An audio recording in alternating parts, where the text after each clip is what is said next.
एक बेटा बिना ये जीवन मेरा दूर हो जाएगा।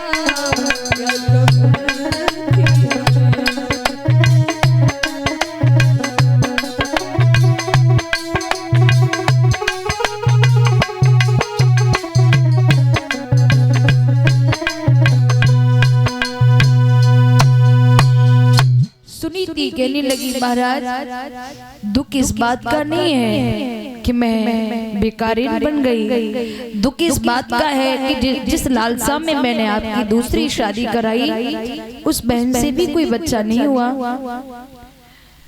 उत्तानपाद ने सुनीति का हाथ अपने हाथ में लिया। ओरी पगली, मैंने तुझे पहले ही समझाया था अगर परमात्मा को मुझे बच्चा देना ही था तो परमात्मा क्या तुझसे मुझे बेटा नहीं देता? भैया सुनीति हाथ जोड़ के बोली, पिया ये बताइए मेरी छोटी बहन तो ठीक है ना? उत्तानपाद कहने लगे, ओरी पगली, वो तुझे मारने के लिए क्या से क्या उपाय कर रही है और तू उसकी कुशल मंगल पूछ रही है।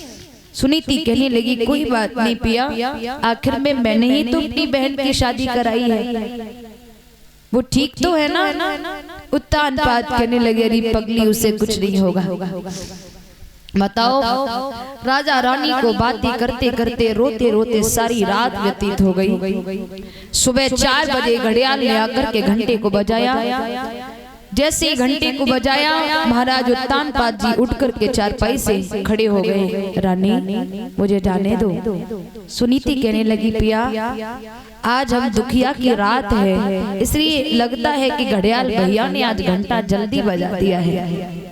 पिया अभी सुबह नहीं हुआ है। उत्तानपाद कहने लगे, भद्रे मुझे जाने दे, तुझे नहीं मालूम है कि मैं उस नागिनी से छुप कर के आया हूँ। अगर उस नागिन को मालूम पड़ गया कि मैं तेरे पास आया हूँ तो वो सर पर छप्पर रख करके नाचेगी, इसलिए हमें जाने दे। आता रहूंगा, परेशान नहीं होना। उत्तानपाद रानी को समझाने के बाद चले। रानी ने महाराज के चरण स्पर्श किया, हाथ जोड़ के बोली, प्रिया जब दुखिया की याद करत रही हो, दर्शन देत रही हो। उत्तानपाद कहने लगे, परेशान न हो। बड़ी रानी को समझाने के बाद महाराज उत्तानपाद चल करके छोटी रानी के महलों के बाहर आए। आकर के खड़े ही हो पाए, छोटी रानी एकदम आई, दरवाजा खोला। देखा है उत्तानपाद खड़े हैं। उत्तानपाद को खड़ा देखा, आंखों में लहू के खतरे लेकर के बोली, महाराज कहाँ रहे आप सारी रात? उत्तानपाद नहीं बोले, मैं पूछ रही हूँ आप सारी रात कहाँ रहे? उत्तानपाद नहीं बोले। चीख करके बोली, महाराज समझ गई मैं। श्री राधे राधे बहुत दब रही है।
आंखों में लोग के खतरे लेकर छोटी रानी बोली महाराज समझ गई मैं, सारी रात आप कहाँ रहे। उत्तानपाद सोचने लगी अगर मैं चुप रहा तो ये हमारे सर पर सवार हो जाएगी। अच्छा ये माताओं की आदत होती है, पति देव रोज 6 बजे घर पे शाम को उपस्थित है जाएं और का उदना 6 बजे का 10 बजे ना आए पाए, और 10 बजे जब आए तो पत्नी को पारो देखो कितना गरम है। पहले बोलेंगी ना, जैसे ही पति घर में घुसे तो पहले बोलेंगी ना, जो पति ने एक बात कही सोई बरबरावे शुरू कर देगी। कहाँ रहे, फोन नहीं दिखाई दे रहे हो, फूट गई का, मरी पड़ गई का, काम मत रहे। तब आप जैसी मन में आवेगी बकेंगे। पति सुनते जाएंगे सुनते जाएंगे सुनते जाएंगे, फिर सोचेंगे कि पानी सर से ऊपर हो रहा है। सोई पति देव कहेंगे क्यों क्या करेगी बोल, कहना क्या चाहती है तू, क्या कहना चाहती है। सही कहें हम तो मजाक कर रही थी, हम तो वैसे ही कर रही, देखो 10 बज गए, हमें चिंता है कि तुमने वही खाना ना खाओ, कम से कम फोन करके बता देते कि हम कहीं बिजी हो गए लेट आ पाएंगे तो हमें इतनी चिंता ना होए। अच्छा ये माताओं की आदत होती है, जब तक पति ऊंची आवाज में ना बोले तब तक पत्नी अपना टेम्परेचर दिखाती रहेगी, और जो वो अपनी दहाड़ दिखाई सो बिल्कुल छुप जाऊं। बोले मैं तो यूं गहरी बताए तो देते कहाँ हो। उत्तानपाद ने जैसे ही सुना, उत्तानपाद आंखों में लोह के खतरे लेकर के कहने लगे स्वरची स्वरची, तूने उसे महारानी से भिखमंगी बना दिया, फिर भी तेरे दिल में चैन नहीं है, ले तलवार मार दे जाकर उसे। सोई हंस के बोली हम तो मजाक कर रही थी, हमें मालूम है भला हमारे होते हुए आप उसके पास क्यों जाओगे। प्रमाण ये मिलता है, इन बच्चों को कैमरा से दूर रखिए महाराज। छोटी रानी महाराज को पकड़कर अंदर ले गई। प्रमाण ये मिलता है उसी रात को दोनों रानियां गर्भधारण करती हैं। फर्क इतना है कि जिस दिन से बड़ी रानी ने गर्भधारण किया, एक ने किया गर्भाधारण उस दिन से अनाज बटोरा है, एक ने किया गर्भाधारण उस दिन से पलंग न छोड़ा है। बड़ी रानी ने गर्भधारण किया, बराबर खेतों में अनाज बटोरा, पत्ते बीने, लकड़ियां बीन बीन कर लाई। जिस दिन से छोटी रानी ने गर्भधारण किया, हजारों दास दासियां उसकी सेवा में लगे हैं प्यारे, हजारों दास दासियां। समय आने पर बड़ी रानी सुनीति से बेटा भयो मैया पत्ते बीन कर लाई, बच्चे को पत्ते पर आसन लगाकर लिटाया। कोई हर्ष उल्लास नहीं, कोई मंगलाचरण नहीं। देवर्षि नारद आए, बच्चे का नाम कड़ किया, बच्चे का नाम ध्रुव रख दिया। कुछ दिन बाद छोटी रानी से लाला भैया, ढोल लगाड़े बजे, बधाइयां बजी, दाल लुटाए गए प्यारे हो। छोटी रानी से लाला भैया, उसका नाम उत्तम रखा गया। 51 मुद्राओं से आशीर्वाद प्रदान कर रहे हैं हमें श्रीमान श्री मुकेश सिसोदिया जी, छोटी करौली से हैं। इनकी ओर से 51 मुद्राएं हमें आशीर्वाद प्रदान हुआ है। बहुत बहुत आभार, दीर्घायु की कामना है, सुख समृद्धि जीवन में बनी रहे, मां लक्ष्मी धाई निवास करती आशा आकांक्षा है। बोलिए सच्चिदानंद भगवान की महाराज।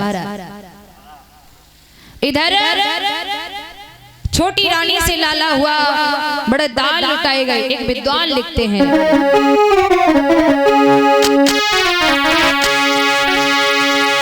कि एक ही वृक्ष की दो डाली, अमर सिंह चाचा जी, कि एक ही वृक्ष की दो डाली, पर किस्मत जुदा जुदा है। एक डाली जाए हवन में, एक से जल रही चिता है।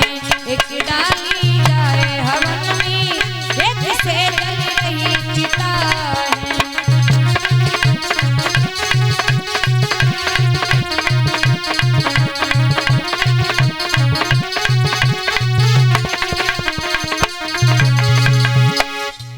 एक वृक्ष की दो डाली, पर किस्मत जुदा जुदा है।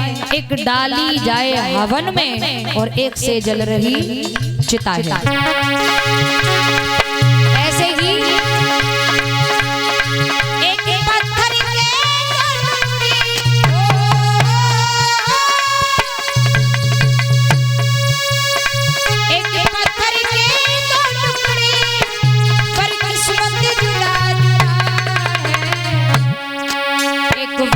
शंकर जी पूजते एक सीढ़ी में लगा है।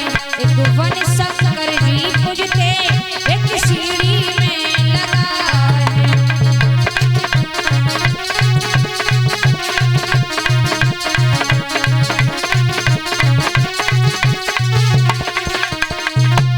ऐसे ही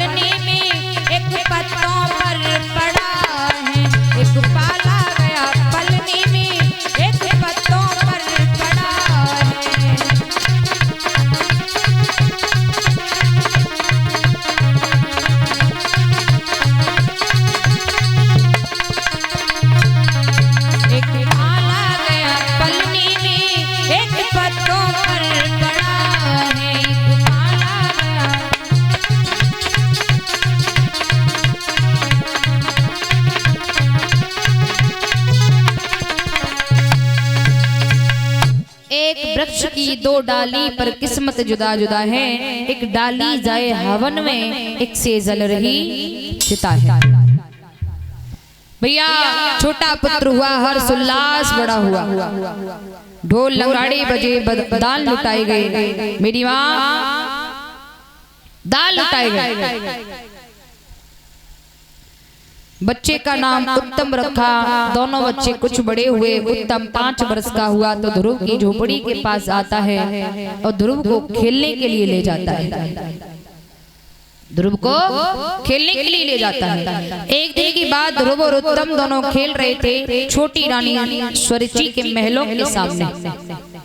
स्वरची ने अट्टा पर खड़े होकर देखा कि मेरा बेटा मेरी सौत के बेटा के साथ में खेल रहा था। अट्टारी से नीचे उतर के आई, उत्तम के गाल पर एक तमाचा दिया। मेरी माँ पहले क्या था, पहले नहीं आज भी आपने देखा होगा, कोई घर में बालक पैदा होवे तो सबसे पहले क्या देखें? काय प्रेक्षक महाराज क्या देखो जावे? कौन में गयो है? बब्बा में गयो है यानी बाप में गयो है, या मैया में गयो है, बब्बा में गयो है, या अय्या में गयो है? कौन में गयो है? यानी इसके चेहरा किससे मिल रहा है? देखते हैं नहीं? ऐसे ध्रुव की जो चेहरे का तेज था वो ध्रुव की माँ से मिलता था। हर कोई ध्रुव को देखकर बता देता था ये सुनीति का बेटा है। स्वरची भी समझ गई। अट्टारी से नीचे उतर के आई, उत्तम के गाल पर एक तमाचा दिया।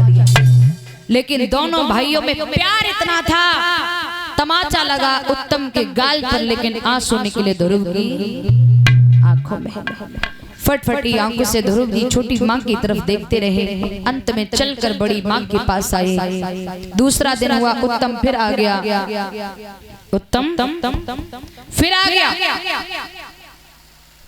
बुलाने के लिए, चलो भैया खेलने चलते हैं।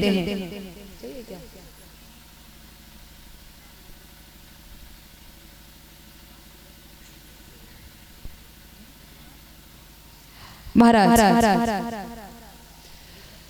इधर उत्तम फिर बुलाने आ गया तो ध्रुव जी कहने लगे भैया तेरी मैया तो कुमार है, मुझको बिल्कुल अच्छो ना लगे, मैं नहीं जाऊं। उत्तम कहने लगे भैया तुम काहे को परेशान है रहे, आज हम मैया के महलन की तरफ नहीं, आज पिताजी के दरबार की ओर चलेंगे खेलने, मैया को मालूम नहीं पड़ पाएगा। उत्तम ध्रुव को फिर ले गया खेलने। महाराज उत्तानपाद की सभा लगी थी, सभा के सामने यानी थोड़ा फील्ड पड़ा था, फील्ड में दोनों बच्चे खेलने लगे। महाराज उत्तानपाद की नजर पड़ी, उत्तानपाद में हाथों का झारा देकर ध्रुव को पास में बुलाया। दोनों बच्चे पास में आए। उत्तम तो जमीन पर खड़ा रहा, लेकिन ध्रुव को लेकर महाराज ने गोद में बिठा लिया। गोद में बिठा लिया। उसके मस्तिष्क को चूम कर, उसके मस्तिष्क को सहला कर कहने लगे, लाला तुम किसके पुत्र हो, क्या नाम है तुम्हारे पिता का। ध्रुव जी की आंखों से अश्रुपात होने लगा, कहने लगे महाराज क्षमा करना, इतना बड़ा हो गया, आज तक मेरी मैया ने मुझे ये नहीं बताया कि मेरा पिता कौन है। इतना जरूर मालूम है कि हम और मेरी माँ इस नगर से बाहर खेतों पर झोपड़ी डालकर अपना गुजारा कर रहे हैं। महाराज उत्तानपाद समझ गई ये मेरा अपना बेटा है। उत्तानपाद ने कह दिया, बेटा मैं ही तो तेरा पिता हूँ। क्या बोले, हाँ। बाप और बेटे में बातें हो ही नहीं थी प्यारे। तब तक भाई सभा में चुगला बैठो, और चुगलन की कही जाए तो गांव गांव चुगला, गली गली चुगला। और प्यारे आजकल चुगला आपको मिलेंगी, पता है कौन से, ब्याह मानना